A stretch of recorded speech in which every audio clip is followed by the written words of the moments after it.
মহান রাব্বুল আলামিন আল্লাহর উপর সন্তুষ্টি প্রকাশ করছি যে মহান আল্লাহ আমাকে একটি নির্দিষ্ট জায়গায় এনেছেন এবং মাননীয় প্রধানমন্ত্রী সহ সদাশয় সরকারের সকলের প্রতি আমি কৃতজ্ঞতা এবং ধন্যবাদ জ্ঞাপন করছি যে আমার উপর আস্থা মাননীয় প্রধানমন্ত্রী রেখেছেন।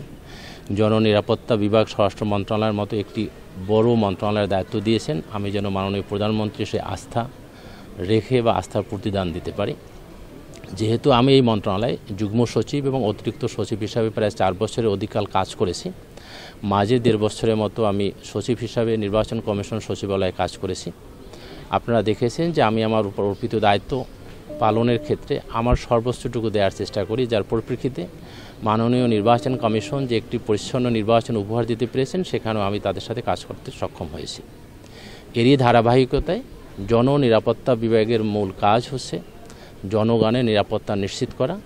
বাংলাদেশের আভ্যন্তরীণ যে সমস্ত শৃঙ্খলা বাহিনীগুলো রয়েছে তাদের সকলকে আমি সমন্বয় করে বর্তমান যে কাজের ধারাটা এবং গতি রয়েছে সেটাকে আরও কীভাবে বৃদ্ধি করা যায় সেক্ষেত্রে আমার পক্ষ থেকে সকল প্রকার পদক্ষেপ আমি গ্রহণ করব, যেটা মাননীয় প্রধানমন্ত্রী এবং সরকারের অনুমোদন সাপেক্ষে।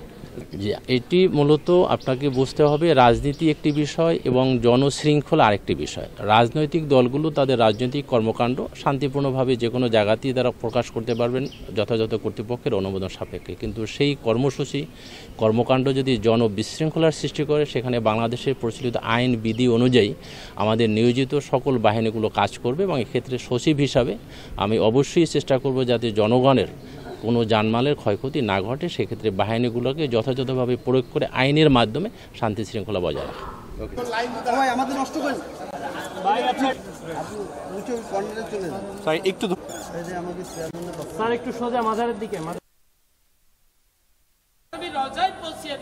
আল্লাহ খাস করে শহীদ মরহুমা সাহেরা বেগমের মৃত্যুবার্ষিকী আল্লাহ ফজিলাতুন নিসা মুজিব